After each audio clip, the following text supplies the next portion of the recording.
This is the Powered Up Podcast, show 101. And my conversation was very similar with my students. So I used this January marker to represent the unofficial halfway mark of the year. And, say to them, you're halfway done your journey with me as your teacher. What are we going to accomplish in our last half of the year?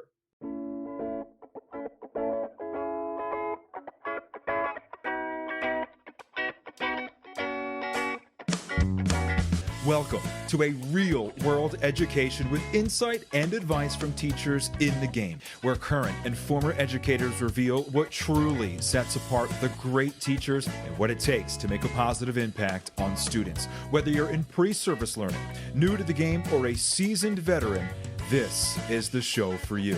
You'll leave feeling inspired to take action because we are powering education by empowering you.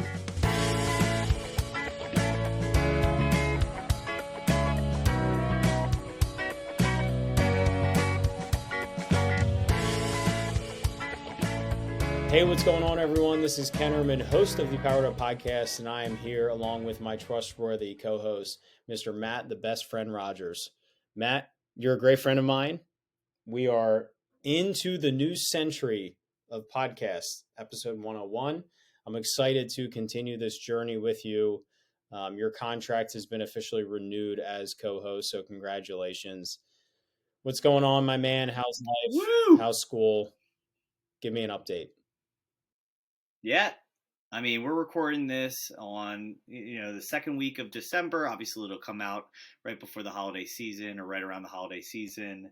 So if you are listening this during the holiday season, congratulations, you made it. Right now, I feel like I'm up against a wall of just Anthony, my student teacher, is leaving this week. That is, disheveling by all means. Start working again. I know it's been really tough on me. No, I'm excited to see, and I don't know if I mentioned this before. Some exciting news that he accepted a role within our school district to continue working at Peckway Valley. So we are very fortunate to have him. He has a crazy bright future. Ken, I mentioned this to you right before the podcast started. We have a friend of the podcast, Mike Azalina. He is a elementary school principal, was in my wedding, one of my best friends, had to make a really tough decision related to health related reasons. If you had a chance to listen to his podcast that he did with us about being a principal and the opportunities and the culture that he created, Show 88, you can tell that he, unfortunately, what will be a very short career as a head principal, made an incredible impact, and we're starting to see some of those, signs of that impact that he left, and definitely leaving his school in a better place. To steal a line you usually place at the end of our podcast. So because of health reasons and, being smart for himself and his family and friends like myself, he is unfortunately, taking a pause on the principal role. So, buddy, we're thinking about you. We love you.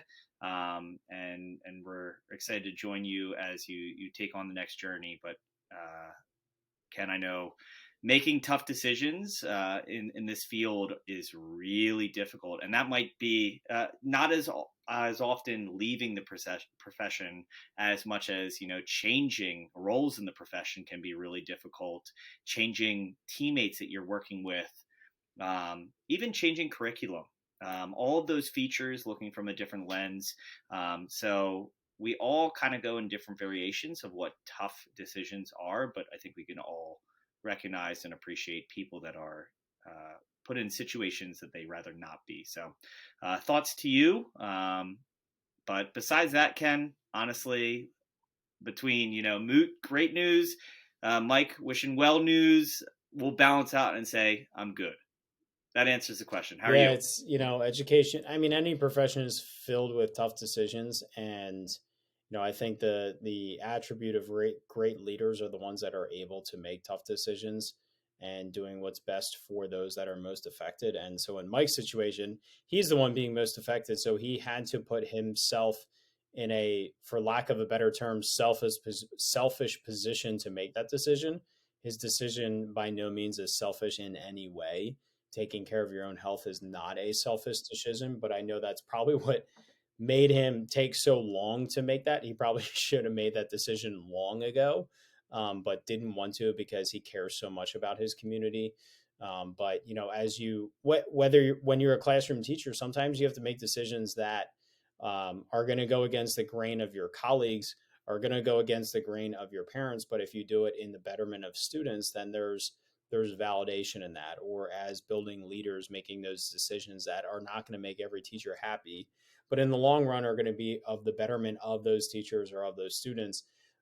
You know, you have to make those decisions. So I am recording from Hershey, so my background looks a little bit different here for those of our listeners that also watch us as well. I'm here for a conference, having a great time, networking with a lot of great educators, making connections.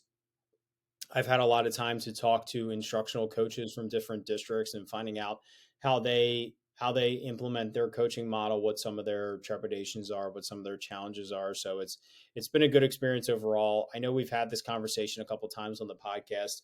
I really encourage educators to go to conferences. I really encourage it. It's something that I, as well as my other coaching teammates, is something that we want to put focus on now and moving forward, of putting into place systems and putting into place like just budgets for teachers to attend conferences. So we have one coming up in a couple months that I'm not going to be personally attending. It's the Pennsylvania EdTech Conference. I've attended more than enough, but a couple of my coaching colleagues are going to attend. But we also have hopefully at least six, hopefully 8 teachers that are going to attend that conference. And we're trying to find teachers that will appreciate the content and be able to bring something back to our staff, but also like deserve that refueling opportunity. Good conferences provide good content to teachers, but also refuel you and reignite your passion as a teacher because you're surrounded by teachers that are passionate to be educators. Ken, I guess, there's a few spectrums, or I don't know if silos are a better way to consider it, about going to a conference. If you've never gone to a conference and you're going solo, holy smokes, best of luck to you. Yeah. If you are a seasoned vet that you've gone to the same conference year after year after year, you approach that conference way differently. Kind of speaking to that, if I You go have a to, network of people there that you can connect with beyond your district. it's astonishing how when your PLN, your personal learning network, can become, a face-to-face learning network, whether that's going to a session on someone you followed on Twitter before, or sitting by a fireplace and sharing thoughts and ideas, and digging through. Some of the best things for my classroom have happened at conferences during the unstructured times.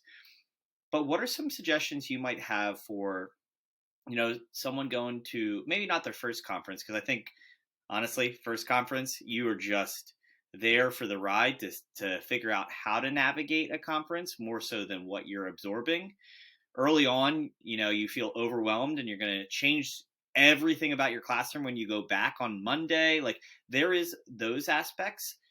It is comfortable to go with teammates, but what suggestions do you have for someone going early on in their career, or maybe they haven't gone to conferences as much, to get the most out of it? Because I think, again, my side, how do you feel and gain comfort in building opportunities through the sessions, picking good sessions, and also during those unstructured times? Yeah, I mean, picking good sessions, unfortunately, sometimes you'll read a session description and title, and it won't be what you thought it would be. I think it's important to go with the lens of picking ideas and picking strategies and then transforming it the way it's going to fit your classroom. Even when I facilitate my own professional development, working with teachers, I'll try to constantly remind them, I'm going to introduce ideas. I'm going to introduce strategies. It's your responsibility as an educator, as a professional, to evaluate the ideas and then decide how does that fit your classroom? How does that fit your students? And so I think you have to have that same mentality when you attend a conference. It's funny, I was sharing this tonight with a couple people that I met. I went to a session last year at a conference that was not anywhere near what I thought it was supposed to be about, but I learned how to create pivot tables in Google Sheets, which is very nerdy. I have leveraged that skill probably 6 different times in the last 8 months, 10 months in incredibly high stakes environments that has made that session worth like 3 conferences worth of me attending them. I've used it to work in statistics classes in our high school, to teach AP stat, to teach academic and honor stat.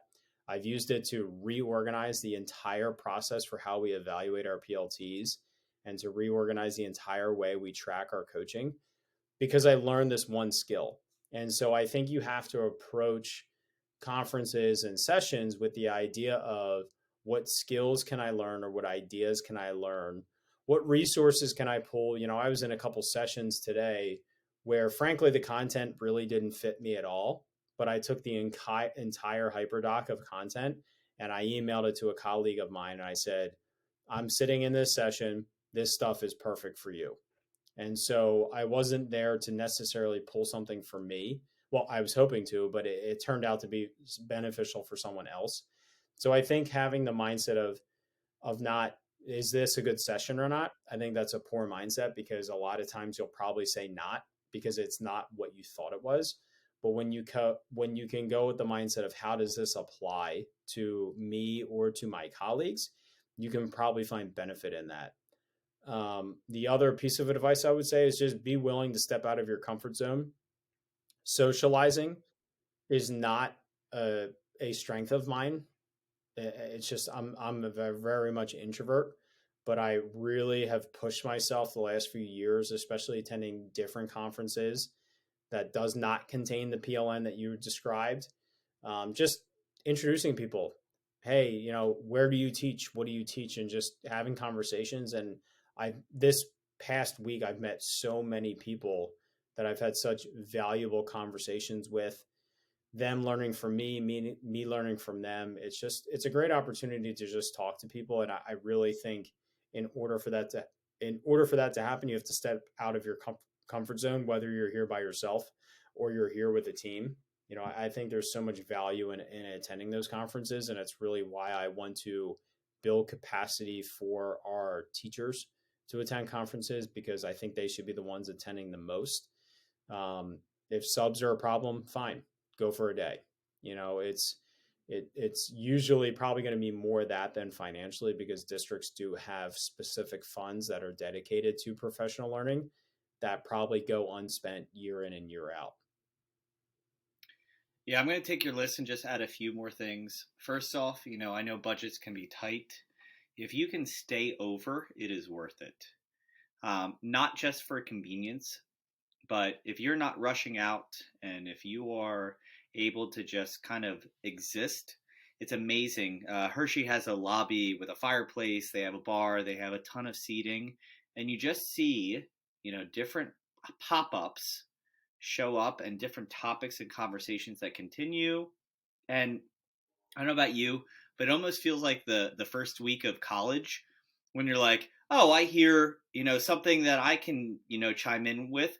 I don't know anyone. They probably don't know anyone. I can just go out and say hello and, introduce myself. It is a very conducive environment to having random conversations with people you don't know, and then going down that, rabbit hole of picking someone's brain or feeling like you assist someone.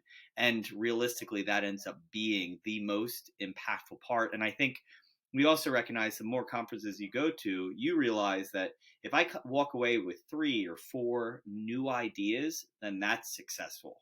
If I feel like a seasoned person that's going frequently and I'm able to change my mindset or add to a feature or add a resource like you're saying, then it's obviously a successful conference. I know we don't want to go down this rabbit hole completely, but let me ask you one more question. When would you consider starting to apply to present at a conference? I would say sooner than later. I think if you have something that you think is unique to your classroom, something you think that you do that's worthwhile, or colleagues you can pair with, I would encourage you to present. Um, if presenting is outside of your comfort zone, then go once, see what's there, and then realize that you can present. But it's a great way to put yourself out there. It's a great way to learn about yourself. And the worst thing that happens is your proposal is not accepted, and that's okay. It's happened to me plenty of times. Or you don't have a lot of people show up to your session, or you have a lot of people that show up to your session and they love it.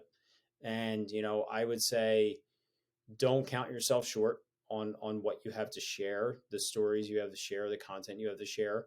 But if you are not familiar with or comfortable with presenting professional development just in general, then I would highly recommend you go to a conference. It doesn't have to be the conference that you're going to present at or apply to, but just kind of see what it looks like and see what the presentations look like.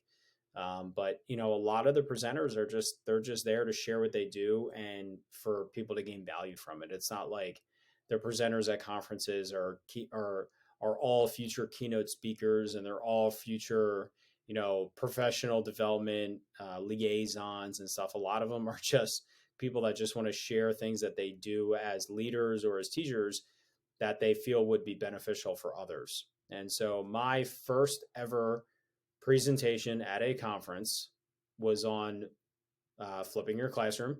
In the first year that I flipped my classroom, and at most I had 9 people that were there. I can picture the room, I can picture the setup, and the feedback I got from it was pretty much minimal. But it was an opportunity for me to take a risk and put myself out there and put me on the trajectory of presenting more. And so, it's also if you have resistance for financial support from your district, typically when you present, it's discounted to attend, it's free to attend. You definitely get some financial perks. So if that's a burden that you're trying to overcome, then presenting can be a helpful asset in terms of that.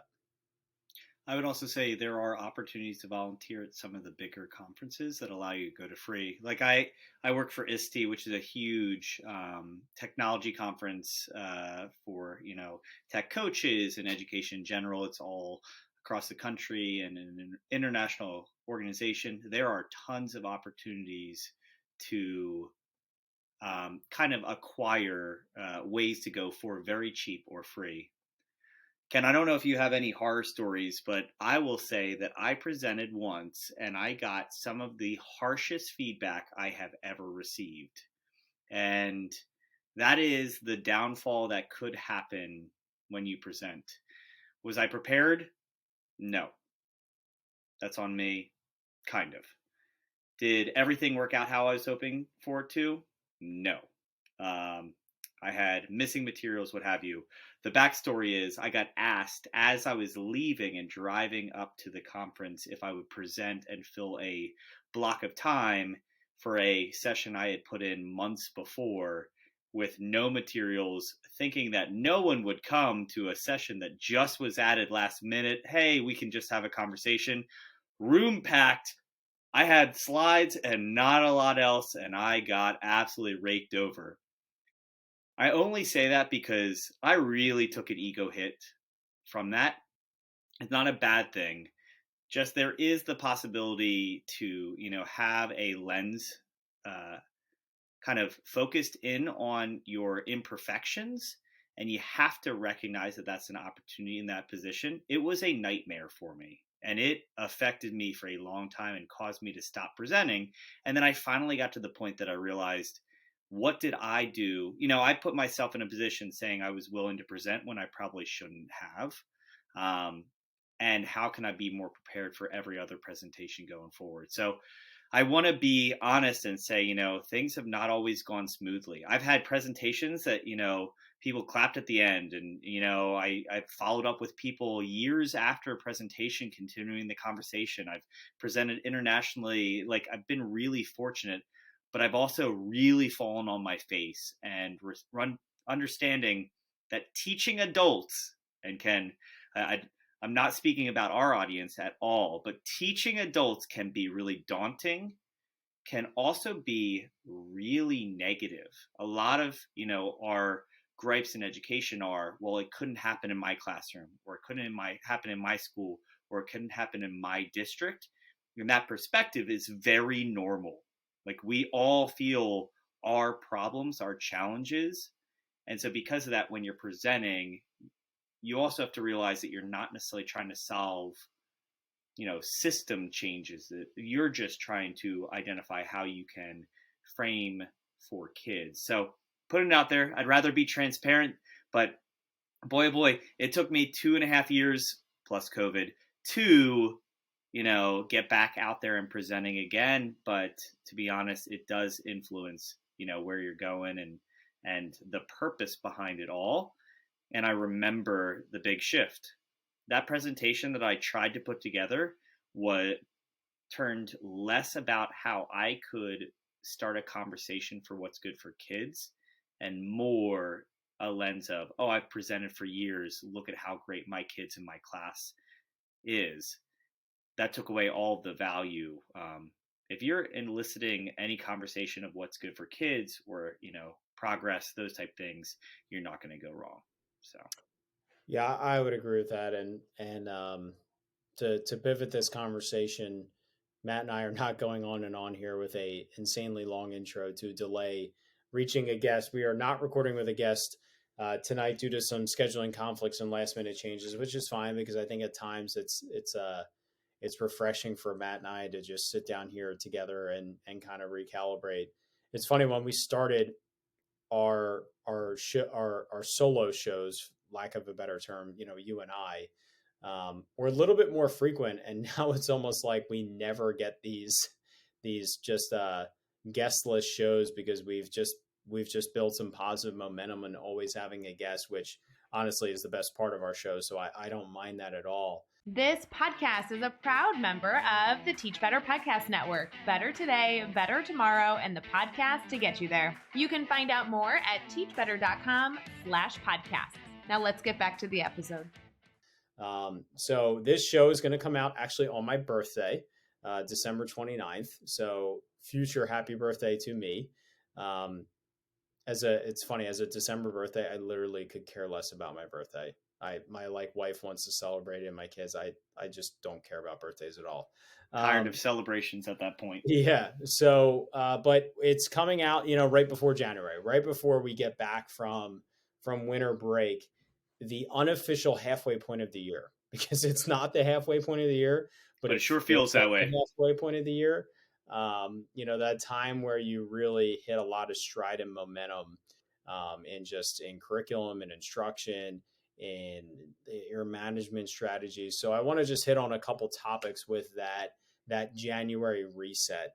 So from your perspective, what are key aspects from a management standpoint that you feel like you're going to hit on in the first 2 weeks in January? Maybe as like a little reset or refresh with your kids, but just what are things that you proactively know you're going to incorporate in your classroom in the first 2 weeks in January from a management standpoint? So the three main things that come to mind, the first obvious one is revisiting all the expectations, both behaviorally and academically, of the school year. In a lot of times, at least in my classroom, I say, at this point, we are no longer accepting anything that would resemble a third grade level of effort, a third grade level of behavior, any of those features. You are using that false midway point. You are a fourth grader. You need to resemble in all aspects of fourth grade. That threshold of that expectation. Closer to a fifth grader than you are to a third right? grader. And so we say on that first day of school, and the first week of school, my job is to prepare you to send you down in the hall to fifth grade. And so we need to be striving for fifth grade style behavior. So you better be at fourth grade at this point. And not in a mean way, it's just in an honest way. And some of those opportunities are giving a lot of leeway up until that point that kind of tapers, but not trying to be mean, but just trying to be as consistent to that as possible for, that day forward. I also think that like the inevitable, unspoken, reality is testing season has begun. And we've talked to 100 guests, maybe a little less than that, but where we recognize that testing doesn't really matter. What I will tell you does matter is making sure you're preparing your kids to be as successful as possible for it by covering as much content as you can well. Because I think, Ken, I don't know about you, I feel like the beginning of the year flows into relationships and this LCL and all of this, we're navigating through the holidays and the craziness and all the structure.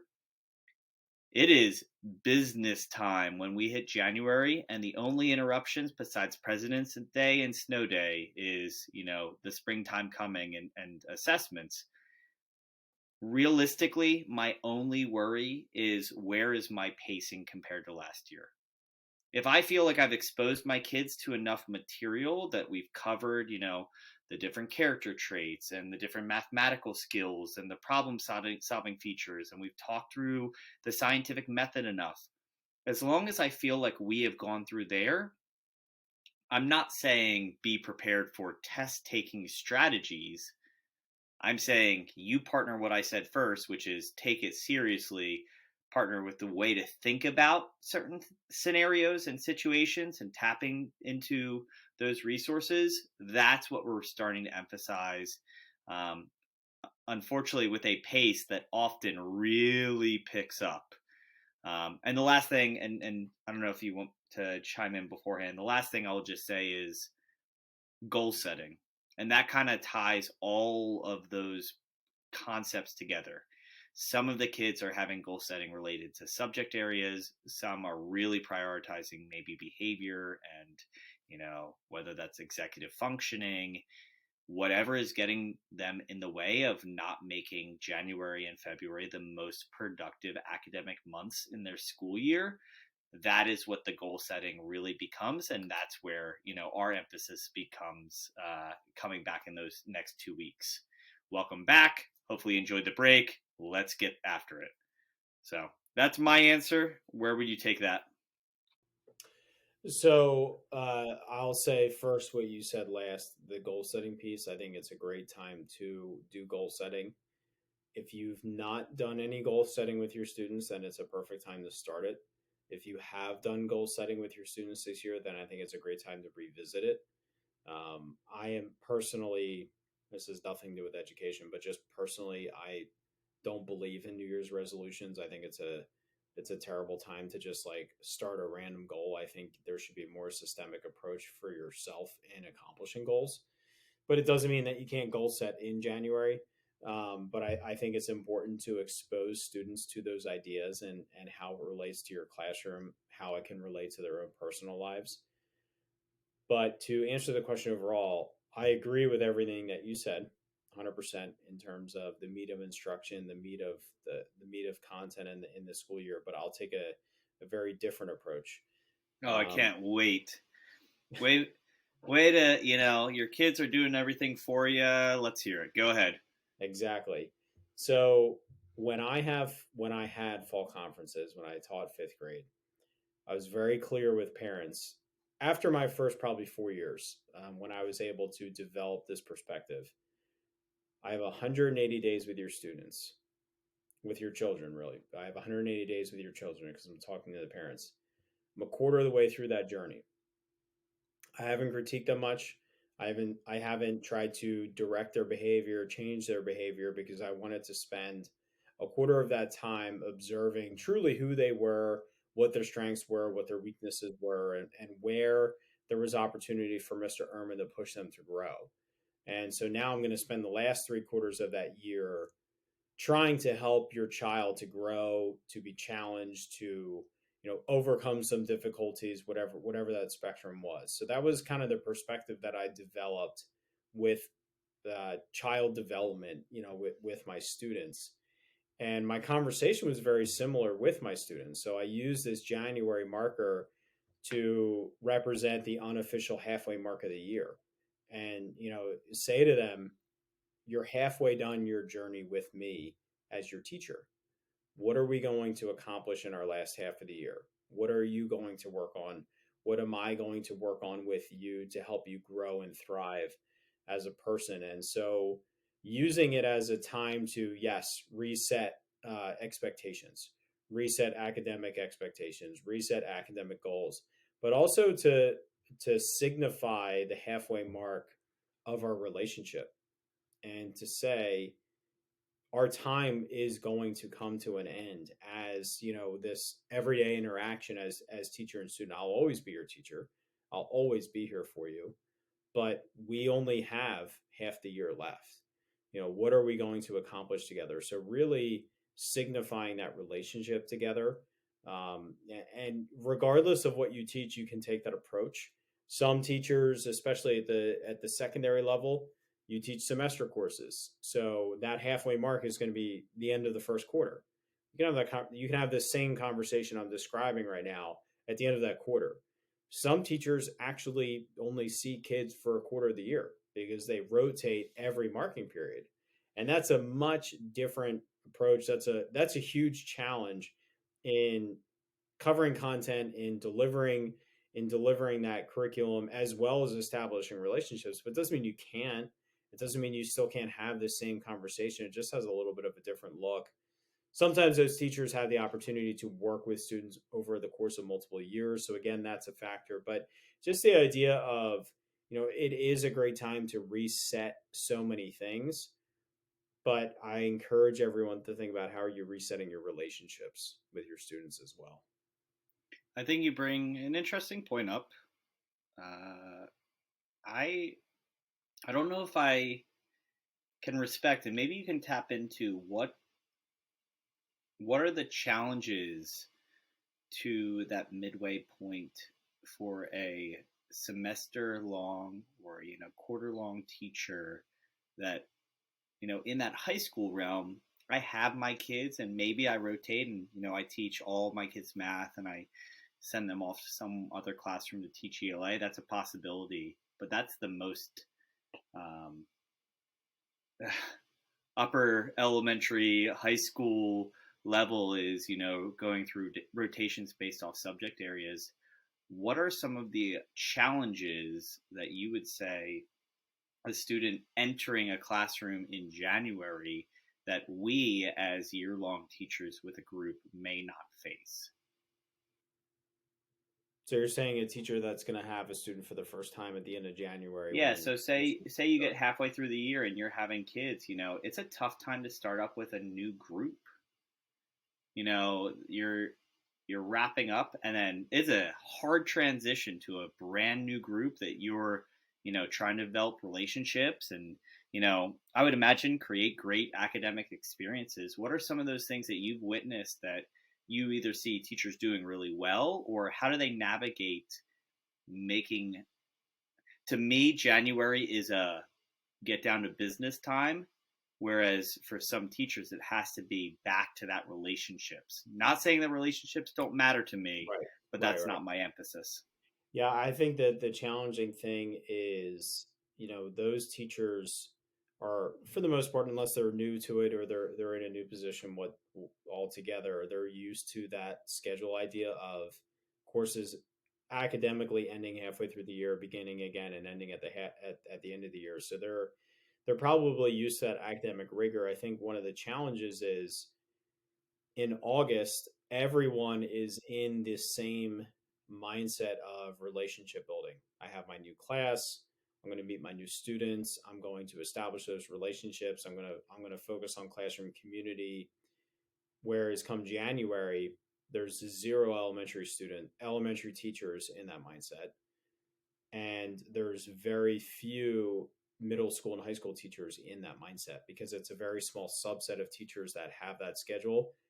unless you're in a block schedule format at the high school level. So, you're not surrounded by that same mentality. You know what I mean? So, and as a teacher, you might have two classes that are still going and two classes that are resetting. So it's just that idea of like, I think what's important for those teachers is to not lose sight of that January time being the same as that August time. Like, don't get caught up in the hype of what January is typically of, the meat and potatoes of instruction. It's classroom culture time. And so when you're resetting a class, you still have to spend that same amount of time that you would have with your students in August. I get I could just see, the pressure of, end of semester, getting grades in, high level conversations, restarting, midway through the year can be a little daunting. Well, it's definitely difficult because, like you just said, you're ending a class and starting a new one. So you're still wrapping up all of those final grades with one and starting anew with another. So it's definitely something that is unique and challenging in that sense. I will tell you real quick before not to take this a different direction. One of the things my district was talking about as the elementary specter was um, ending your grade level with your teacher in, a set time in May. And so the last few weeks of school, many of the students, much of that time would actually be in the hands of you with the upper grade. So, a fourth grade student would go to the fifth grade teachers, and the third grade students would come up to the fourth grade teachers. So you would essentially, when you're not really teaching anything, not that we aren't, but May in an elementary classroom has, many different variations between, field trips and what have you. But I love that concept of, could we get ahead with that, relationship building in a week time post assessment, window, and get that jump start towards that new school year. That you don't have to necessarily have your homeroom teacher picked, but just that idea of, hey, we're going to set our fifth grade expectations when you come here next year. Here's some of the interactions. Now you know me, there's comfort. So you can kind of feel like you come back in the new year with this perspective of, can I launch into learning a little bit sooner? To play devil's advocate to that, do you think that would, how do I want to describe this?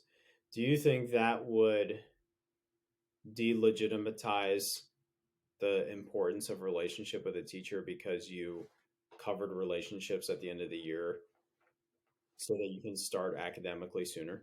Yeah, I think it's a good point. I don't think the Like, emphasis. is it authentic in what you're trying to accomplish, or is it trying to be efficient with the timing of the school year to cover relationships? I'm thinking that the concept behind it is, you have a lull in educational value at the end of the year.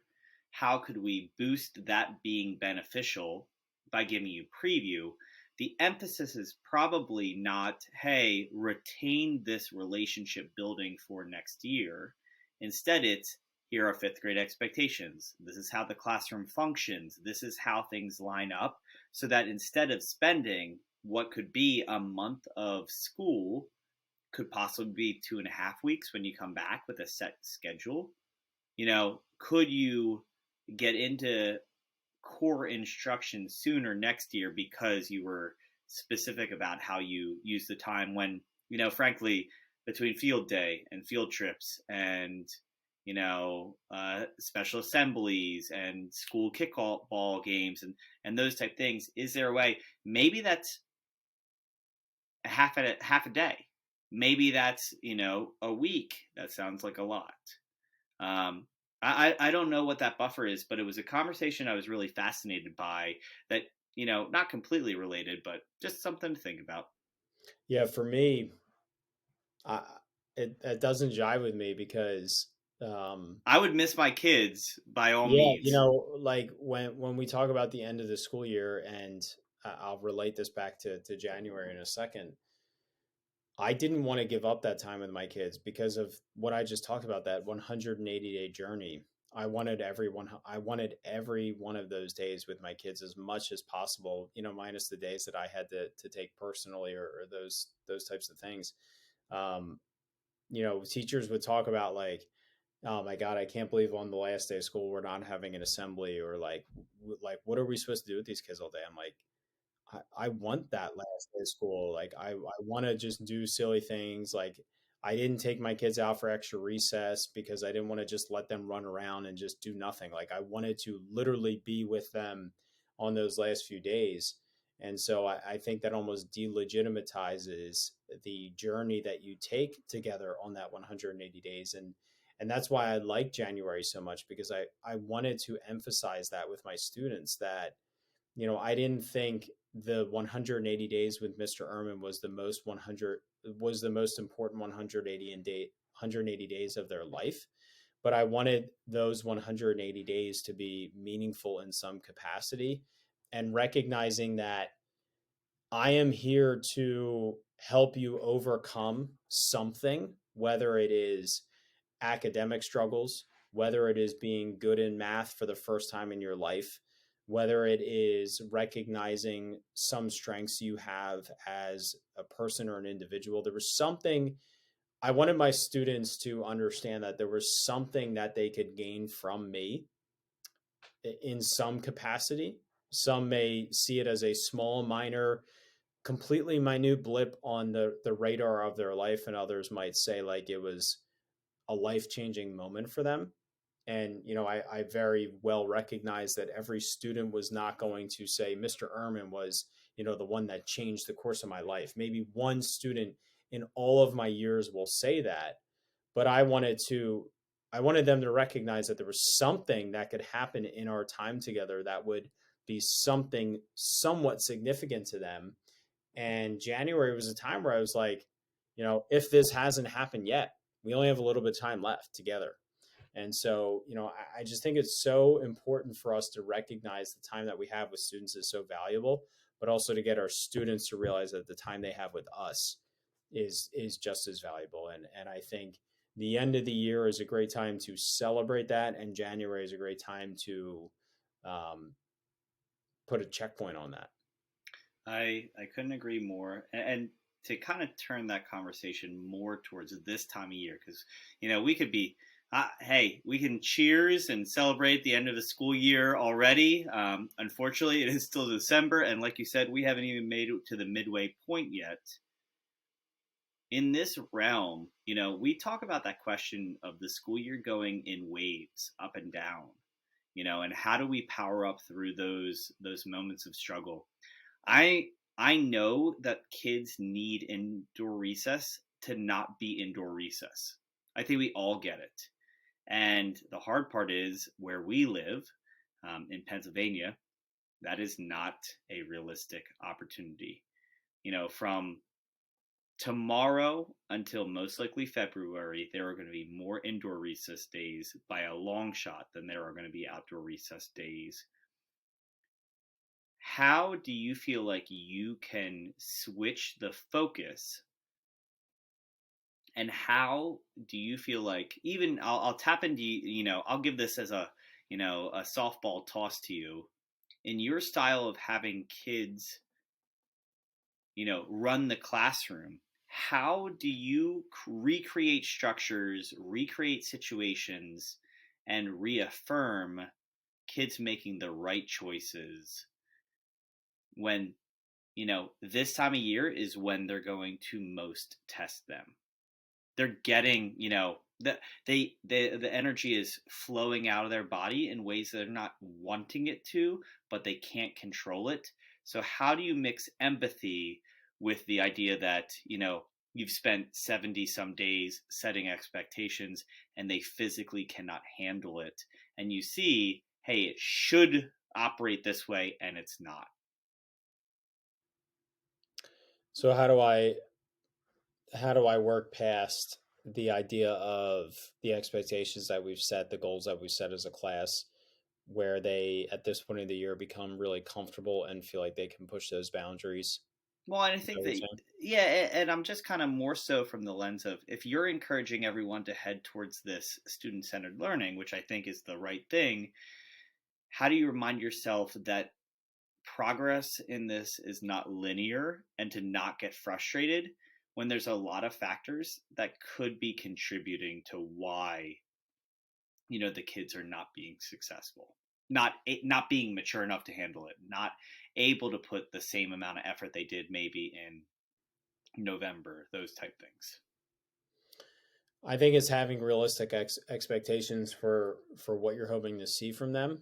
I think it's natural to push your expectations past what you expected in October, in November, but also understanding that your expectations should have a barrier. Like there's only so far I can push my fifth graders. There's only so far I can push the teachers that I'm working with now.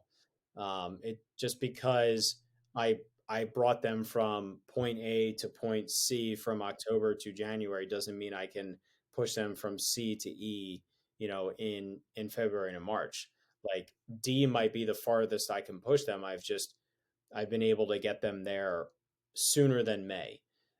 And so I think it's important when you're working with students to understand, um, where they've come from and where you're trying to get them to go. And also, I think this time of the school year is very important to look at the individual of what what am I looking to accomplish with the individual? So there are some students that I'm looking to really support in helping them overcome some social difficulties that they're having in terms of working in a flexible working environment where they can't make the decision to not sit next to their friends. They can't make the decision to not talk the whole time instead of doing their work.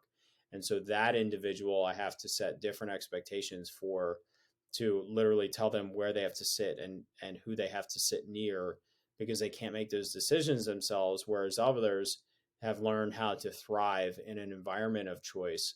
And my goal with them is just to make sure that they don't fall off of that trajectory. So I think come January, we've talked about this with behavior expectations, the difference between being very black and white, having clear expectations for students. They know where the line is, and if they step over the line, the reaction they're going to get from their teachers, but also being very individualized and empathetic with students to understand why their negative behaviors might be coming out. I think it's okay to pull a student aside who has clearly stepped over the line, and everyone in the class knows they stepped over the line. You pull them out to discipline them, in quotes, but you actually just have a conversation with them, show some empathy, tell them to go back into class and act like they got into big trouble, right? So the whole class still knows the line, but that student knows that you care about them and you recognize that.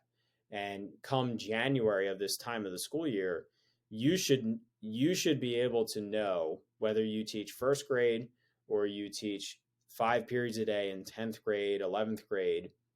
You should know your students at the level of what you can expect of them as an individual and be a little bit more personalized in your expectations for those students, a little bit more personalized in your goals for those students.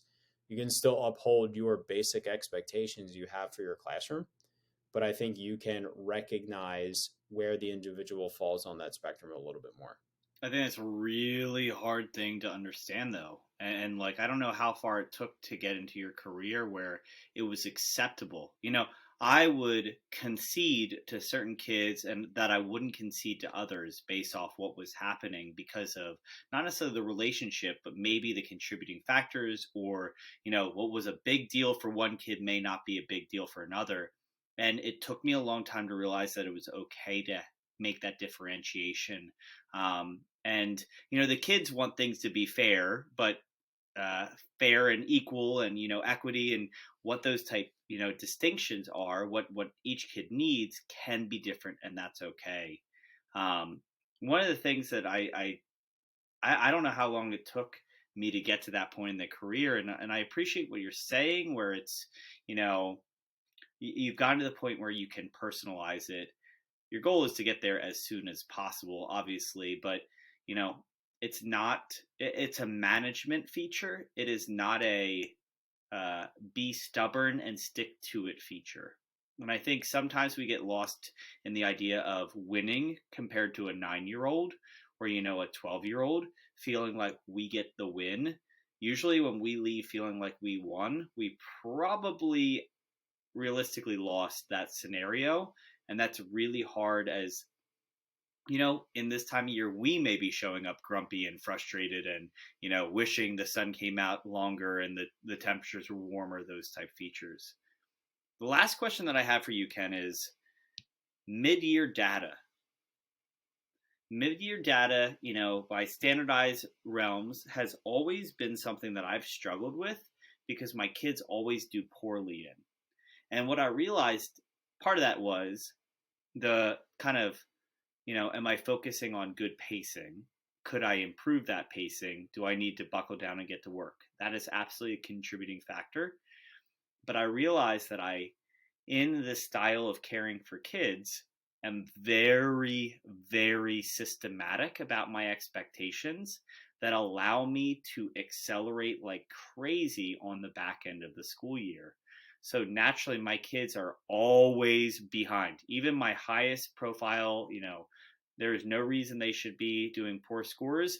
They are around the same level every single year at mid-year, assessments. And I'm called into the office for a data meeting and I'm sitting there explaining, hey, like, I don't know what to say. We're trying, we're doing what we can.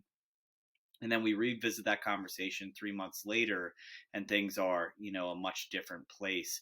So my only thing, and this kind of is in that reset of if you are with kids year round and you've listened to some of the things that we emphasize through this podcast, recognize that there is give and take, and that give early in the year will turn into, fruitful progress on the back end of the year. If you're doing it for the right reasons, if you're putting that energy into the kids, if you are, doing your best day in and day out, I talk about it the same way. I specifically say my kids will run through brick walls for me because of the experiences I create. I've said that probably 40 sometimes on this podcast. That is my emphasis. That is where, I never have to worry about my performance because my kids care about me at the times that unfortunately I wish they didn't have to go through. But we've created that relationship and say, try to take it seriously, do the best you can. And, it always works out in the end. And just something else to recognize, because I think this is a hard time of year where we're looking for what are those problems, what are those adjustments. If you can come into that conversation with an open mind, you'd be blown away at the adjustments you can make, simple adjustments you can make that make a really productive back end of the year.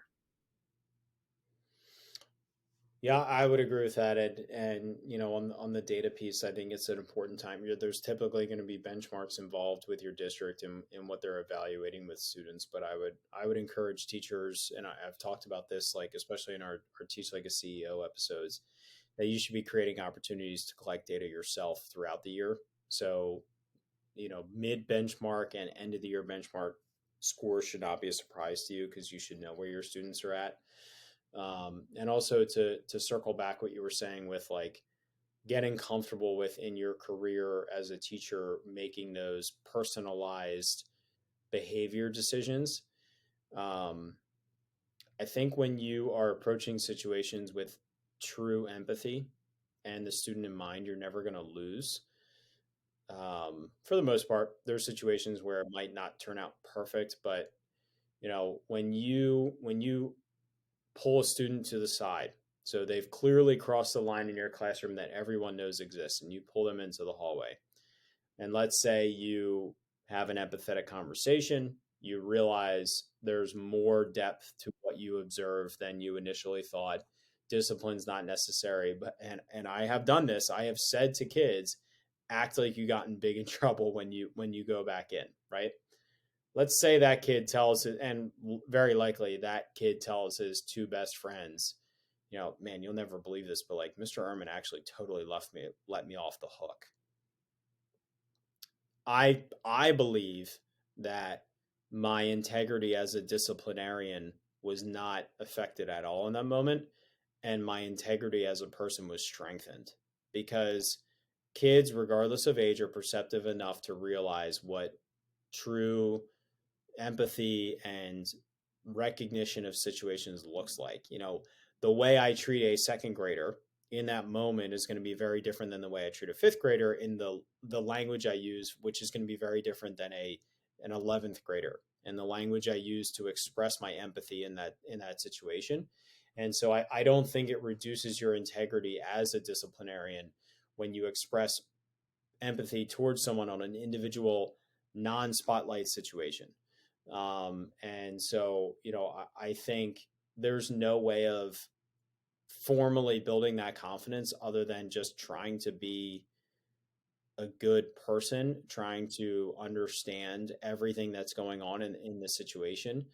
And even just leveraging, different opportunities. Like there were times where I put my neck on the line for particular students that got to the point where I couldn't keep putting my neck on the line. I had to send them to the next level, which was our principal, but also calling the principal and saying, hey, here's what's going on. Here's who's coming. Can you make it seem like you have to suspend them, but I convinced you to not suspend them, right? So my principal was able to maintain the role of like the last line of discipline and saying, I should be suspending you right now, but Mr. Ehrman has vouched for you and said, please, please, please do not suspend this student. So I'm going to let you off the hook this time, right? And so another layer of empathy that doesn't disrupt or disregard the disciplinary actions that should be in place, but expresses empathy. And at some point, if that student obviously keeps on that trajectory, they're going to get suspended. But just looking at those layers, and I don't think that's something that we can do in October or November because we don't understand our students as a whole yet, especially if you have them for the year long. If you have them for a semester, maybe you have to expedite that in some capacity.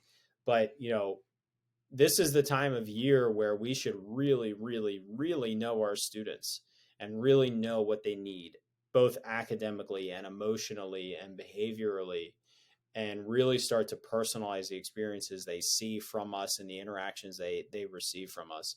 And I just think it's such a special time of year to get the most out of them, because this is a time, like you said, where you can hit instruction at a stride like you couldn't in October, but we can also hit the empathy and the behavior and all of those other and the relationships in a stride like we can in October, and really carry that momentum from now through till the end of our time with them. Said very well, my friend. Very, very well. I couldn't agree more, and I think we're at a time in the year where it's a buckle up and do some incredible things phase of the year, and that is maintenance. The beauty of a really good front end of the year is being able to just do little maintenance along the way to keep what you have going. And if you find yourself having to come up with new behavior management strategies or new motivating factors and these type of things, maybe you have to consider a little bit bigger overhaul, but save that for next year. Think critically about what that structure is, what is putting kids in position to be successful, and what are those boundaries that you're setting firm enough that they can visualize, they know it without even guessing how things are going to turn out. That's where you can tighten up, and that helps you, and it definitely helps them as well. Absolutely. So I think that's a great note to close this on. I want to thank all of our listeners and our viewers for continuing to interact with us on a weekly basis. If you have not already, if this is the first show you're listening to or watching, please subscribe to us. on Apple Podcasts, Spotify, whatever you're using to download and interact with these podcasts. Please leave us reviews, comment on the shows, reach out to us on social media. Everything's at Power EDU Up. We love to interact with our growing audience, find out what you like, what you don't like, what you want to see more of and hear more of. So thank you for what you do in your classrooms. Thank you for what you do with your students. And Matt, why don't you take us on out of here for the first episode of the second century of our show? Oh my goodness. So as we power down this episode, hopefully we left you feeling powered up. Enjoy this break and let's hit the ground running when we come back the next school year. Well, next calendar year. We got a long time till the next school year. We'll talk to you next week.